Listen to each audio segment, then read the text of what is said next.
urgent matter. And then after that, then on the same day, Mr. Matlala communicated with us that he was withdrawing the same application. Okay, so it was removed from the roll on the 24th for lack of urgency, and then it was later withdrawn entirely. That's correct, Commissioners. Okay. And so is there anything further to say about that application before we move off it? Yes, maybe Commissioners to add that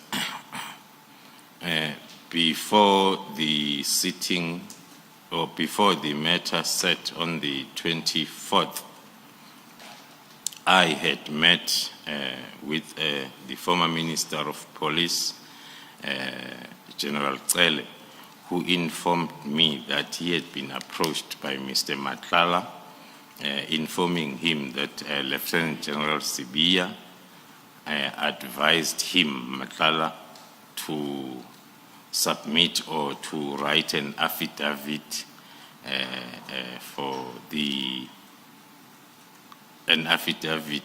and he also drafted such affidavit on behalf of Mr. Matlala to open a false case against myself and my members that we had stolen the watches and a MacBook, which then proved that what we saw on the founding affidavit that he had submitted to include these 3 items that were not confiscated, it confirmed that indeed it was true, the information that I got from the former minister. So you say you met with the former minister. On what day did you meet with him? It was on the 23rd of December, if I'm not mistaken. And where did you meet him? In Pretoria. And so this was the information that he provided to you? Yes, that he provided to me, which was corroborating the information that we had seen in the founding affidavit that he had filed before the 23rd, that in the items that he was demanding to be returned, he had included these 3 other items that were not part of what was confiscated by the team. But the affidavit that he was expected now to compile was for him to open a criminal case for the missing of these items, of which then he confirmed to the minister that that was not the case. Those items were not taken by the team, and also he even indicated that he was still wearing the same Rolex watch that he was influenced to claim that it has been stolen. So the meeting with the minister took place on the 23rd of December. Do you know when the meeting, did the minister tell you when he met with Mr. Matlala? On what? No, he did not tell me as to when and where their meeting took place. Okay, so after the 6th of December operation with the questioning of Mr. Matlala, there was then a second event, which is your team arriving at his offices on the 18th and 19th of December. We saw this when you first testified before the commission, the video clips of the team arriving at Mr. Matlala's office. Can you just remind the commission what that was about? Thank you. Commissioners, as I've indicated that during the operation on the 6th, there were suspicious activities around the control of the firearms. Hence, we seized the 5 firearms that were present that day, we had to make an arrangement with him for the complete compliance inspection of all his firearms, which was then set and agreed between the team and himself to take place on the 18th of December. But then it did not continue. The team did arrive, but then it did not continue because the responsible person who must be present, the responsible person according to the Act is someone that is appointed by the security company owner to be responsible for the control and management of firearms. So that individual was not available on that day, the 18th. Hence, then the compliance inspection was rescheduled for the following day, the 19th of December. And indeed, the team went back on the 19th, and the compliance inspection then was successfully conducted. And were firearms seized Yes. during this inspection? Yes, 18 more firearms then were seized for ballistic testing and the furtherance of the investigation of the inquiry that was registered. Was anything else seized during this operation? No, on the 19th, it was only these outstanding 18 firearms. And were those then returned? Yes, the firearms were returned to Mr. Madlanga on the 27th of December. And is there anything more to be said about the firearms? When you sent it for ballistic testing, was there anything of import? Yeah. No, the investigation is still ongoing in terms of ballistic analysis because we do it in twofold. We identify the cases that we will need to compare with the samples from the firearms, or then we allow the IB system then to assist us in identifying the links. So that investigation is still ongoing. Okay, and then we know that from there, what happened next, at least from your involvement, was the arrest of Mr. Madlanga on the 14th of May. Is that right? It's right. The investigation continued on other cases that the team had identified that were linking Mr. Madlanga. The investigation continued then for the rest of January and up to February, and then around March, April, the team then was ready then to enroll some of those cases, and then there were discussions that took longer than we expected to finalize then the issuance of warrants of arrest. Discussions with whom? With the National Prosecuting Authority. And after those discussions, you finalized the warrant? We did then get the warrant of arrest. In May? Only in May? Only in May, yes. And then on the arrest on 14 May 2025, that's when you seized the cell phones that became the evidence of the chats that we've led before this commission. Is that right? That is correct, Commissioner. The WhatsApp chats, yeah. Thank you. General Khumalo, can we then turn now to Part C of your statement? Advocate Azim, before you turn to Part C, I just want to deal with the chronology up to the end of December. I understood from evidence led by other witnesses, presented by other witnesses, that there was an attempt to open a criminal case against you, first in Pretoria and then in Soweto, but both were unsuccessful. Are you aware of that? Yes, Commissioner, thank you. I'm aware of that. It is linked with the same information that I've provided, an attempt to open the case, the false case, then with regards to the missing watches during the raid. Well, one can say from our side and also Mr. Matlala's, December was really not a festive period. We were very busy from the 6th of December, one can say up until the 31st of December. So for the whole month, looking at the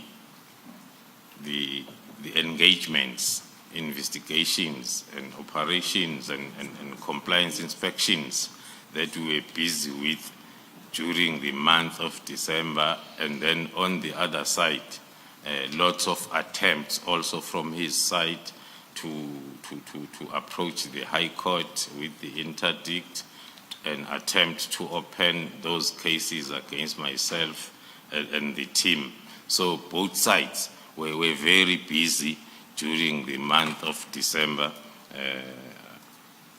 Unfortunately or coincidentally, then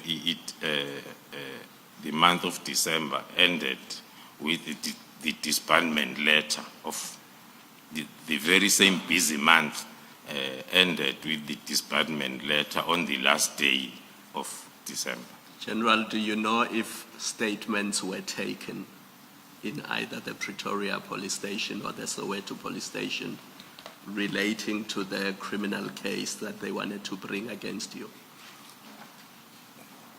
One cannot be 100% sure, Commissioner, whether statements were indeed taken, starting with the information from the former minister that there was a draft statement that was provided, but then of which, according to Mr. Matlala, he did not continue with the plan. But we have since picked up from the WhatsApp chats analysis that we did after May that another institution that was approached with an attempt to register cases is the IPID, where there were communication about them needing a very strong person, a fearless person from IPID who can open the case. So the evidence that we have, there were attempts, but they were struggling with the finalization of that process. Thank you. Thank you, Advocate Hassan. Thank you, Commissioner. Okay, so let's turn to Part C then. And we'll begin at paragraph 130. No, we won't. Before we begin with paragraph 134 and 135, which deals with from 7 January onwards and the events that involved you from 7 January. Can we begin with the letter of 31st December? And you will find the letter in the annexure bundle at SDK 24.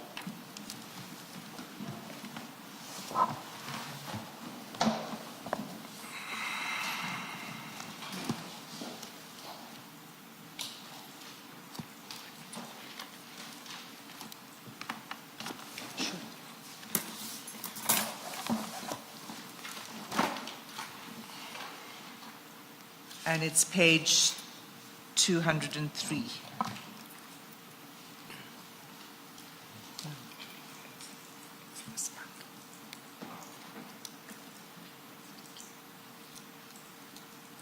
Do you have it? That's correct. Okay. Yes, yes. Right. So we've seen this letter several times before in the commission, but we haven't heard you speak about the letter. And what what the Commission has heard quite a lot about is particularly paragraph 3 of the letter dealing with the disbandment of the PKTT. But I'd like you to start with paragraph 1, the first instruction from the Minister. And that is about the filling of posts in the Intelligence Division.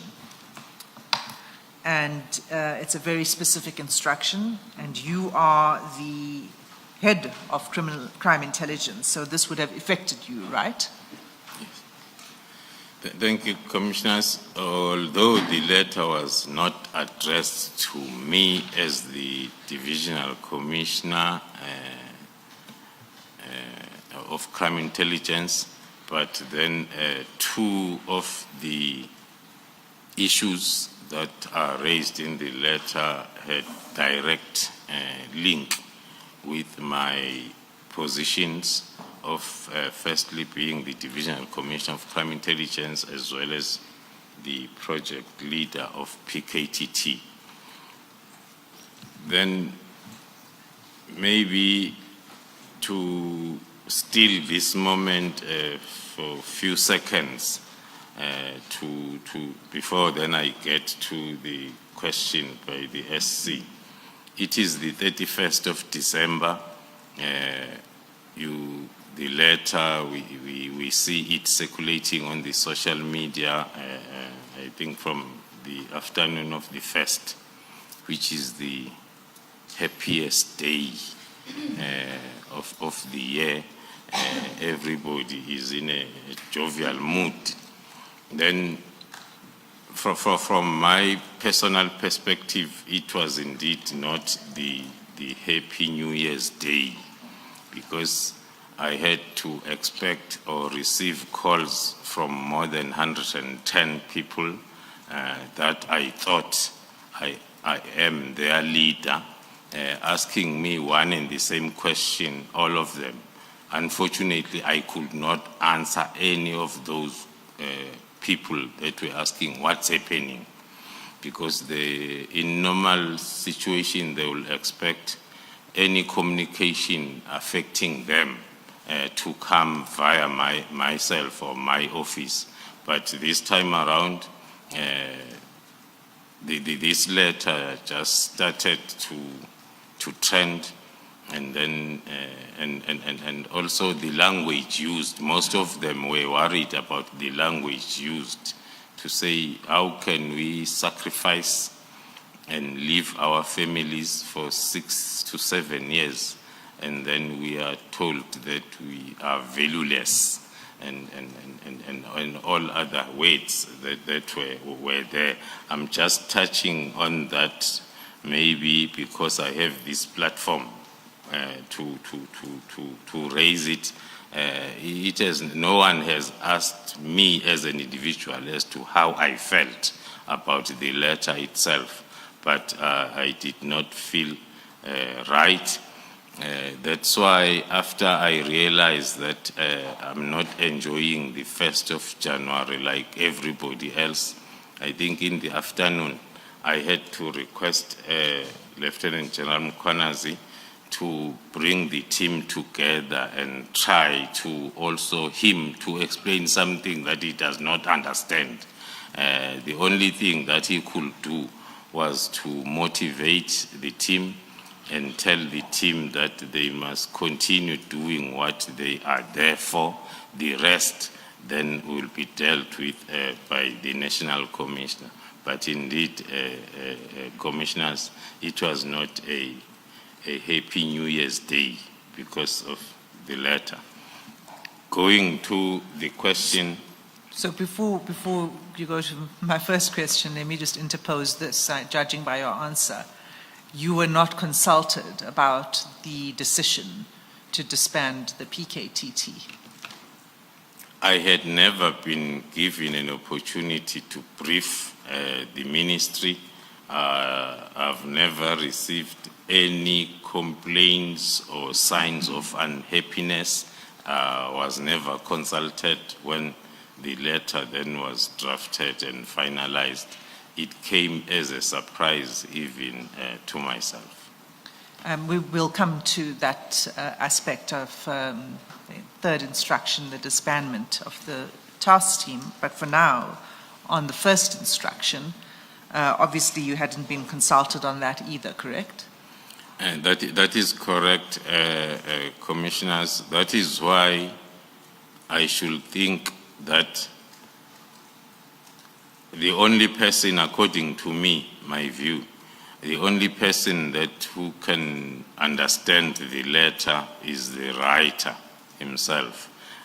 All of us that are reading the letter, I've tried to read it more than 10 or maybe 50 times, trying to make sense and understand, but one is failing to understand each and every paragraph, even the words, the choice of words. But going to the first one, because it touches my environment, one had to try and understand as to what might have led to this decision.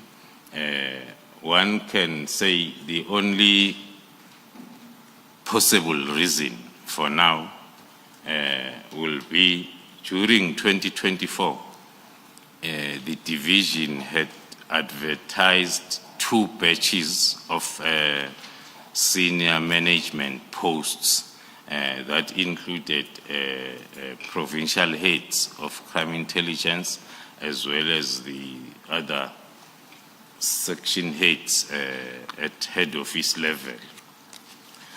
So on both occasions, as we follow the process, once the Human Resource Management Division of SAPS approves your request for the post that you will want to advertise, they will then indeed advertise the post, and then they will receive applications. They will screen the applications and applicants, and then they will send to you those applications that they see that they meet the requirements.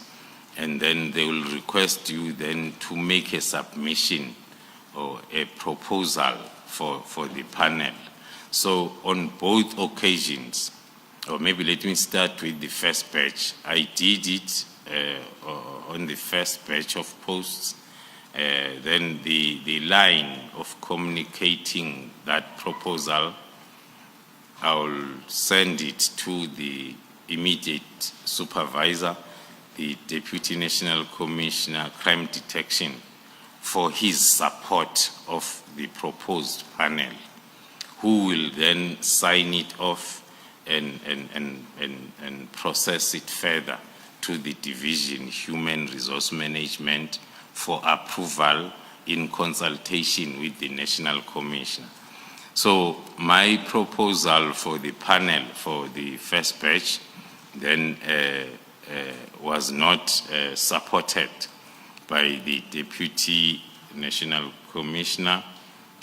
Instead, then he proposed his own panel, of which then he had to do it in consultation with myself.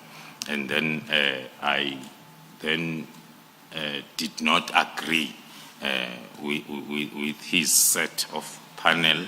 And then there was then that stalemate that now myself, I'm proposing a certain panel. He is proposing another panel. Then the Division Human Resource Management is not expecting to receive 2 sets of proposals. They have to get one proposed by myself, supported by immediate supervisor, so as they can approve it in consultation with the National Commissioner. So the process of filling those posts remains stagnant there. It did not move. And then another request was sent now for another batch of senior management posts. The same process happened. And then it also reached that point of stagnation. One, then, as I'm saying, this is my view. In my view, then, will be, before I get to my view, I had a discussion with the National Commissioner around this issue, of which then I maintained my position that the panel that I've put together is, according to me, as the accounting officer of the division, in terms of all the legal framework that is there governing then the existence of the division. My panel needs to be supported. And then that discussion then did not give the way forward. So the stalemate remained. So it is my view that then maybe the Lieutenant General Sbiya escalated that stalemate, that situation to the office of the ministry.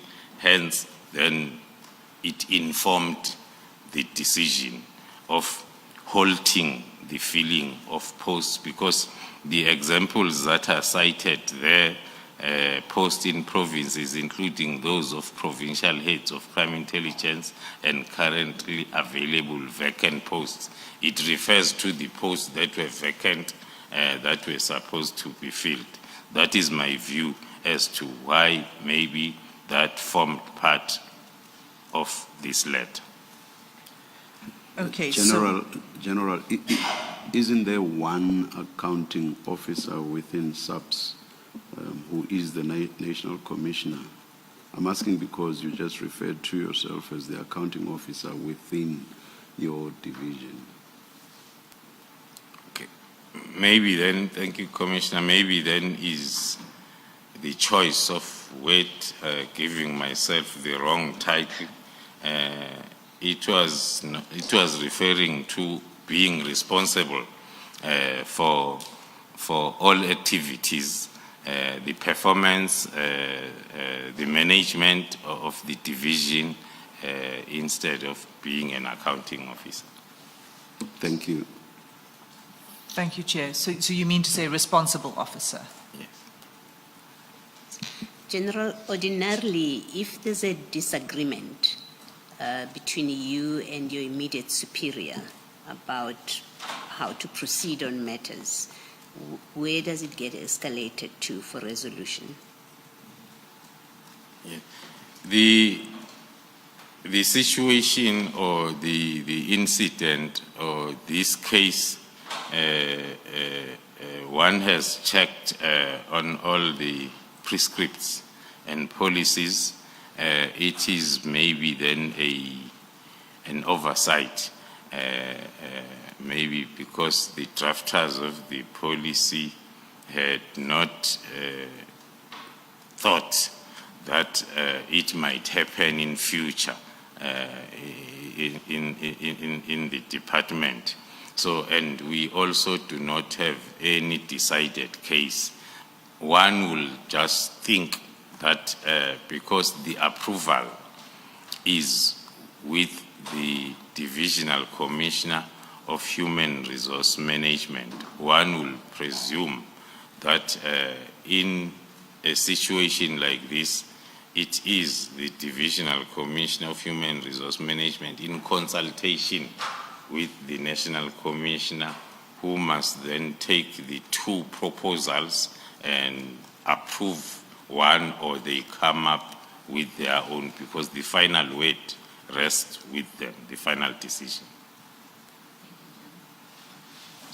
Just, I was distracted and I didn't hear what you just said. The final decision rests with whom? The Divisional Commissioner, Human Resource Management, in consultation with the National Commissioner. Okay, thank you. So if that is the case, why was it not then resolved? Maybe take a step back. You said that those two batches remained stagnant. Why was it then not resolved by the Divisional Commissioner, Human Resources, together with the National Commissioner. So why couldn't that stalemate be broken? Thank you, Commissioners. Also, again, it is my view because of the timeline. As these unsuccessful processes were continuing, it was towards the end of the year. So hence then I said it is my view that maybe then my immediate supervisor escalated the matter to the ministry, hence it informed, possibly informed decision or directive number 1 of the letter. Thank you. May I still on the topic? And before this letter of the 31st of December, were you informed or did you ever come to know that there was a difficulty or a problem about the filling of these vacancies? Were you ever told that? Thank you, Commissioner. One was aware because after we understand the process that after you have submitted your proposal, after some weeks, then you expect then the approval of the panel. Now, hence I indicated that there was a first batch of posts. Now, the second batch is now advertised before even the first batch of posts is dealt with. So that was showing that there is a bottleneck. And then this second batch came in and joined the first batch, and then they both remained stagnant. Towards the end of the year, we had still not received the approval. Hence, then I formed that view on this directive. But more specifically, were you ever informed that the minister has a difficulty with the filling of these posts that you were wanting to fill? Were you ever informed of that? Not at all. I was not informed. Hence, Commissioners, I'm drawing inference, and I say it's my view. The only level that I was aware that it is informed of the situation is up to the National Commissioner's Office. As matters stand, you don't know why the minister gave this instruction. That is correct, Commissioner. Thank you. Thank you, Ms. Sesson. Thank you, Commissioner. So you were not consulted, but you were also not informed. Yeah. Were these posts then subsequently advertised and filled at any point? Not yet. So they remain vacant. They remain vacant. And what is the impact of this on crime intelligence? It's very huge, Commissioners, the impact, as it is confirmed also in the directive or the letter, that those posts, they include provincial heads of crime intelligence that are currently vacant, which are, as we have 9 provinces, the vacant provincial heads posts are not less than 4. So between 4 and 5, one can confirm that. So if you have no leadership in close to 50% of your environment in the country, indeed, then you have a problem. Thanks. Is there anything else you want to say regarding the first instruction on the posts? No, I've said it all, Okay. Commissioners. So the second instruction concerns ports of entry. And it's specifically a request that a new plan must be developed. Can you comment on this paragraph? Yes, thank you, Commissioners. At first glance, looking at the heading of the letter, a directive on matters relating to crime intelligence, yes, you bring it closer home. And then the second one, ports of entry, you become a little bit confused because it is the responsibility of the division, visible policing and operations. And then going to the third part, it talks to the political killings task team. So reading the heading was then confusing a bit, because one will expect that when you draft a letter, the heading helps you to understand the content of the letter and the logic, so as then you are able to understand. But then this part, the inclusion of ports of entry, and of which I think it's the one that is more tabulated or explained in the letter, then one has had to go through it and try to understand. The directive is clear that it talks to the review as well as the review of the deployments in that particular environment, as well as the operational plans to deal with the threats that are being addressed at the point of entry. But it's worth mentioning that as a division, that is also part of the deployment in the ports of entry, as well as having a plan that we are implementing. One can safely indicate that we are happy with our current setup and also the plan itself. And we have seen a lot of improvement in that space when it comes to cross-border drug trafficking, more especially the cooperation that we have within SADC, as well as through Interpol and other country-to-country agreements with identified countries that we are working on drug trafficking. One can say, as a division, we do not see the need to review our plan in that space, because it is still effective. But then as and when the time comes for that review process now for the whole of SAPS, we will be part, and then, but we won't change our plan that is working. Instead, we will try to improve on it. That is what one can tell or comment on the second part of the directive.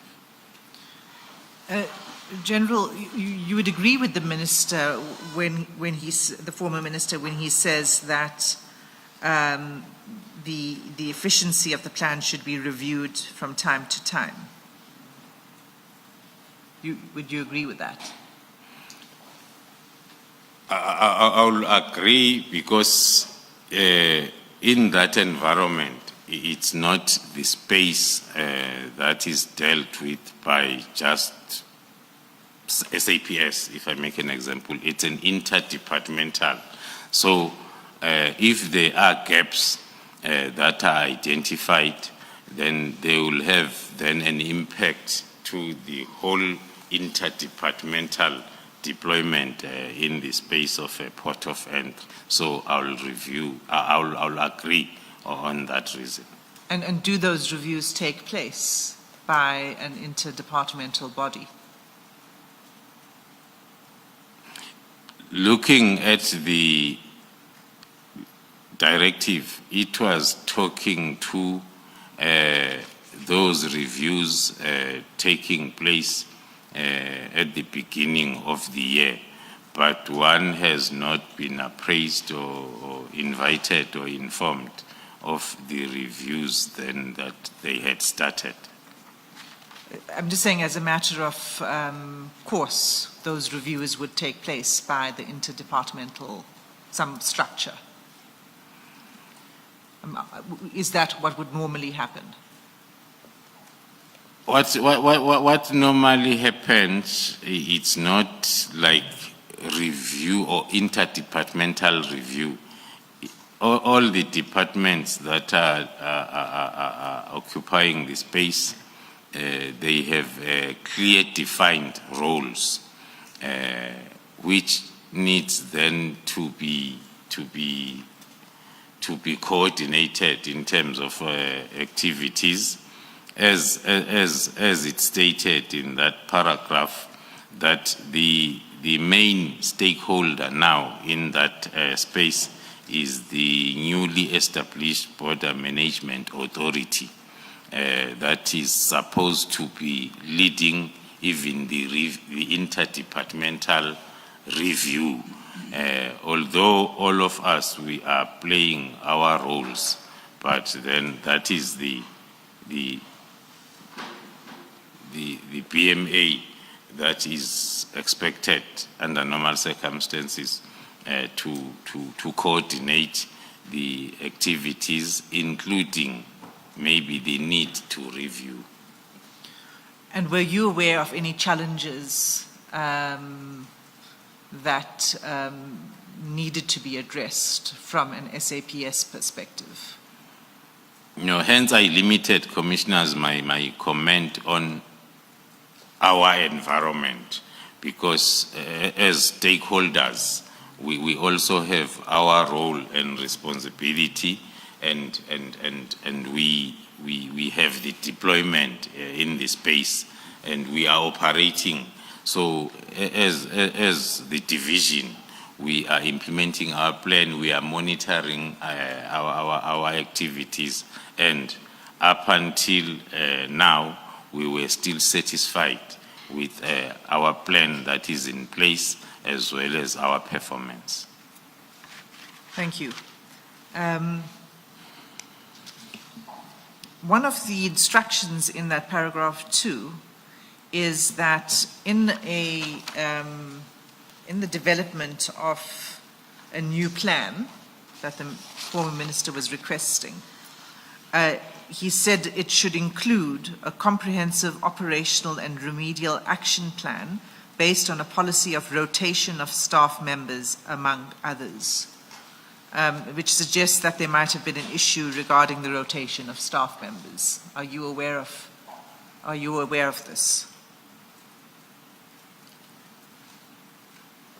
Thank you, Commissioners. I am aware, because because of my previous deployments. As I introduced myself, I referred to myself as an all-rounder or a complete police officer who has been everywhere within SAPS.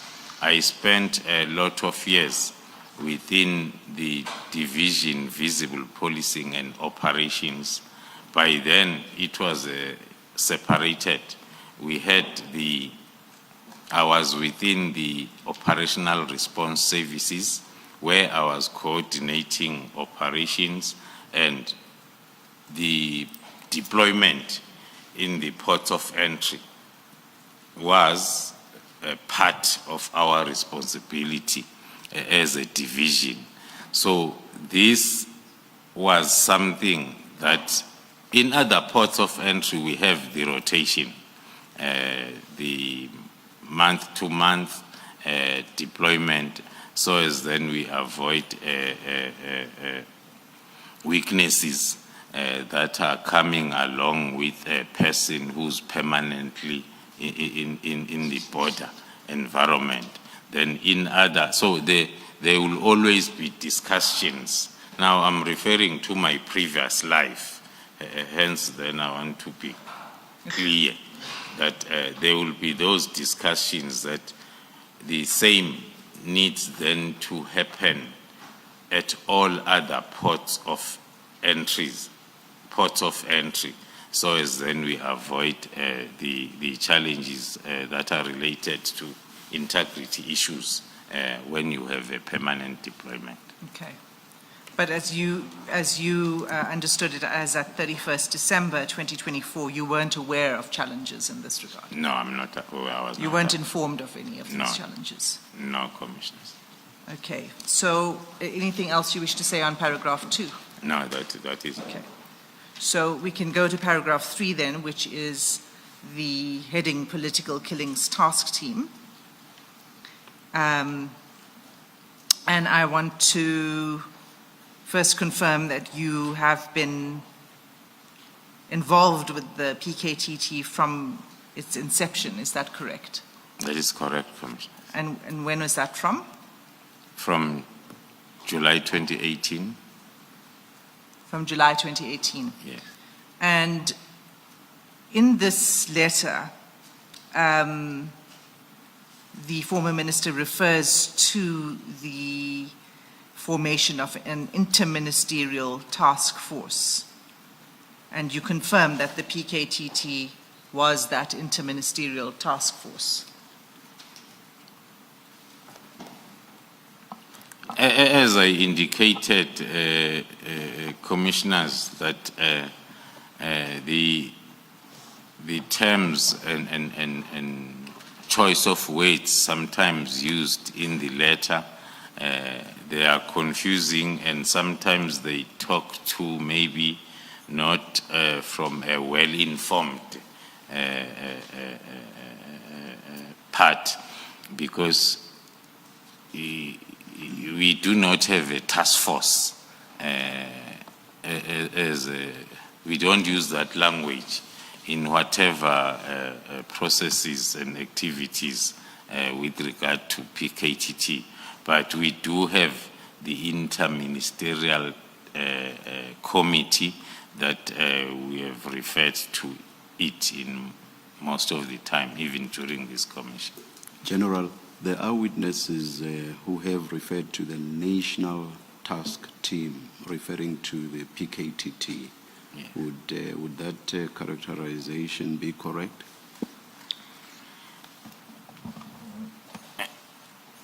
Thank you, Commissioner. The choice of adding N at the beginning again will be maybe an individual choice. Why I say so, because from us that started the whole thing, our understanding is within SAPS there are lots of task teams within SAPS. A district commissioner might decide to establish his district task team for a specific purpose, the same as the provincial commissioner, the same as the national commissioner. That is then the task team. And then the political killings task team was established by the national commissioner, the political killings task team. Now, the choice of using N might come when then we talk of an interdepartmental, because on my previous testimony, I tried my best to explain the route that we took to get to where we are. To say when when we moved from SAPS only task team to interdepartmental, that's when then the national departments came in. So the choice of using N, of adding N, might come if then you want to understand that interdepartmental part of the PKTT. So, thank you, Commissioner. It was a national task team in the sense that it was set up at by the national executive. Would that be right, to describe it in that way? Yes, it can be right. And okay, so it was established by the national executive, and it was funded from the national budget, not from the provincial budget. Is that right? Yes, it was established by the National Commissioner. There is an N there of National Commissioner. It's funded from the national budget. There is an N there. Then the part that I was explaining was the one that talks to it now being guided and overseen at national level, starting with the interministerial to the directors general of the national departments. So hence then I say the choice of adding N, unless if it's meant to confuse, but if it is meant to explain, one can explain it like that. Thank you. So national task team is not descriptive enough, especially if you say there are several task teams at various levels. So national task team could be any national task team. So that's not descriptive enough, whereas PKTT is descriptive. Yeah, as we speak now, according to my limited information, we have 2 more national task teams that are running in the northern part of KZN, as well as one in the Western Cape. Thank you, General. Thank you, Chair. So then to go back to what you were just saying, the Interministerial Committee that you say had this overall view on the work of the task team, is that right? That's correct, Commissioner. Chair, we've been able to obtain the minutes of the Interministerial Committee and to have them declassified. May I ask leave to submit them formally for the record as an exhibit bundle? And the exhibits number